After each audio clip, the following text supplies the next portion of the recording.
कि एक बूढ़ी औरत थी जिसका गांव में एक सुंदर सा घर था, पर वो अक्सर अकेले ही दिखती थी। गांव का कोई भी आदमी सरिता से बात नहीं करता था, क्योंकि उनका मानना था कि सरिता भूत पकड़ती है और उन्हें अपने वश में करके रखती है। पर गांव में एक बच्ची थी, रिया, जो कि बचपन से ही अक्सर सरिता के फूलों के बगीचे में खेलने जाया करती थी। वो दोनों अच्छे दोस्त थे। रिया को यकीन था कि गांव वालों की बातें झूठी हैं और सरिता बहुत अच्छी है। रिया सरिता को बूढ़ी अम्मा कह के बुलाया करती थी। एक दिन रिया हर रोज की तरह सरिता से मिलने उसके घर जाती है। बूढ़ी अम्मा, देखो मैं तुमसे मिलने आ गई। अरे तुम आ गई रिया, देखो आज मैंने तुम्हारे लिए बहुत ही स्वादिष्ट पकौड़े बनाए हैं। ये ले, जरा खाकर तो बताना कैसे बने हैं। क्या सचमुच में अम्मा? और इसके साथ तुमने चाय बनाई है कि नहीं? अरे हाँ हाँ भाई, बनाई है। मुझे पता है कि तुम्हें बिना चाय के पकौड़े खाना पसंद नहीं है। रिया पकौड़े खाने लगती है और खाते खाते वो सरिता से कहती है, वैसे बूढ़ी अम्मा, तुम्हें पता है मेरी माँ आज भी मुझे डांट रही थी जब मैं तुम्हारे घर खेलने आ रही थी। अच्छा, क्या सचमुच? तो फिर तुमने क्या कहा उनसे और तुम यहाँ कैसे आ पाई? हाँ, वो कहती हैं कि तुम काला जादू करती हो और तुमने अपने पास कई आत्माओं को पकड़ कर रखा है। ये गांव वाले और उनकी अजीबोगरीब बातें। भला तुम ही बताओ रिया, कोई इंसान भूत और चुड़ैलों को कैसे पकड़ सकता है? वही तो अम्मा। वैसे ये पकौड़ियाँ काफी स्वादिष्ट बनी है। अम्मा, गांव के लोग तो ये भी कहते हैं कि तुम अपने पकड़े हुए भूत और चुड़ैलों को इंसान पर छोड़ देती हो, पर मैं उनसे बोल देती हूँ कि अगर ऐसा होता तो मैं कैसे जिंदा बचती भला? सरिता थोड़ा सोचती है, फिर कहती है, बिल्कुल सही कहा रिया। वैसे तुम जल्दी से खा लो इन पकौड़ियों को, फिर हम मेरे बगीचे में खेलने चलेंगे। मैंने नए फूल लगाए हैं वहाँ। क्या सच में? तो चलो चलते हैं अम्मा, मुझे वो नए नए फूल देखने हैं। रिया जल्दी से अपनी पकौड़ियाँ और चाय खत्म कर देती है और फिर वो सरिता के साथ उस बगीचे में चली जाती है। वहाँ सचमुच में काफी सारे सुंदर सुंदर फूल लगे हुए थे। उफ अम्मा, पूरे गांव में इतने सारे कीड़े मकोड़े नहीं होंगे जितने सिर्फ तुम्हारे बगीचे में हैं। रिया, असल में ये सब भूत प्रेत हैं जिन्हें मैंने कीड़े मकोड़े में बदल दिया है और अब ये सालों से मेरे ही बगीचे में कैद हैं। हैं? क्या सचमुच? अरे नहीं, मैं तो मजाक कर रही हूँ। वो ये जो मेरे बगीचे में इतने सारे सुंदर सुंदर फूल हैं ना, यही वजह है कि गांव के सब कीड़े मकोड़े यहाँ ही आ जाते हैं। अच्छा तुम अब घर जाओ रिया, तुम्हें देर हो रही होगी ना? अरे हाँ, सही कहा तुमने बूढ़ी अम्मा।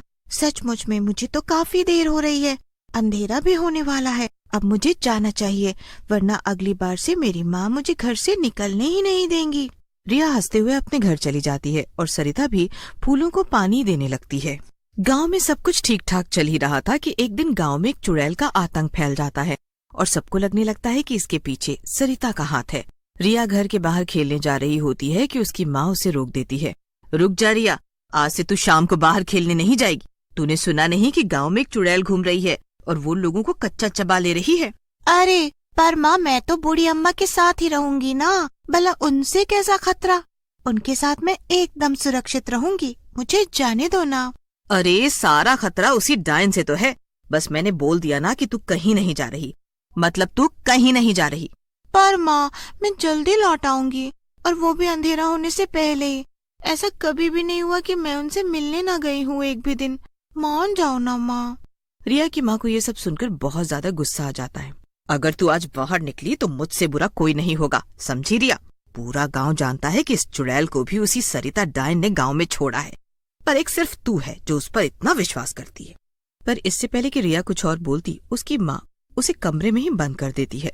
इतना बोलकर रिया की माँ अपने घर के कामों में लग जाती है। पर रिया को ये सब सुनकर बहुत गुस्सा आ रहा था।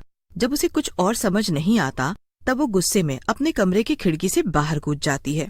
आज तो कुछ भी हो जाए, मैं मेरी बूढ़ी अम्मा से मिलकर ही रहूंगी और देखती हूँ कौन चुड़ैल है जिसने मेरा जीना मुश्किल कर रखा है।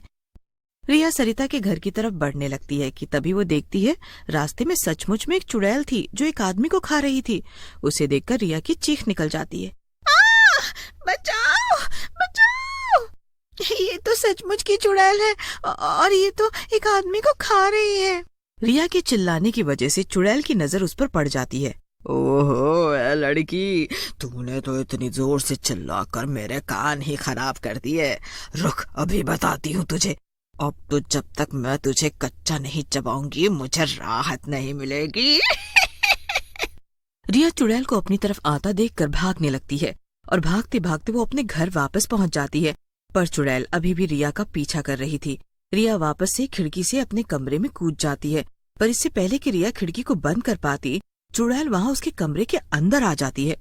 रिया चिल्ला चिल्लाकर अपनी माँ को बुलाने लगती है, पर रिया की माँ को तो बाहर से ये लग रहा था कि रिया बाहर आने के लिए सिर्फ बहाने बना रही। मार देती है और फिर वहां से चली जाती है।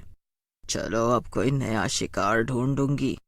शोर सुनकर जब रिया की माँ रिया के कमरे का दरवाजा खोलती है तो उनके पैरों तले जमीन ही खिसक जाती है। वो रिया की लाश को वहां देखकर जोर जोर से रोने लगती हैं। रिया की माँ को इतनी तेज तेज रोते हुए सुनकर गांव की कई औरतें उनके घर में आ जाती हैं। हे भगवान, ये क्या हो गया? उस चुड़ैल ने हमारी मासूम रिया को अपना शिकार ही बना डाला। मैं सब जानती हूँ।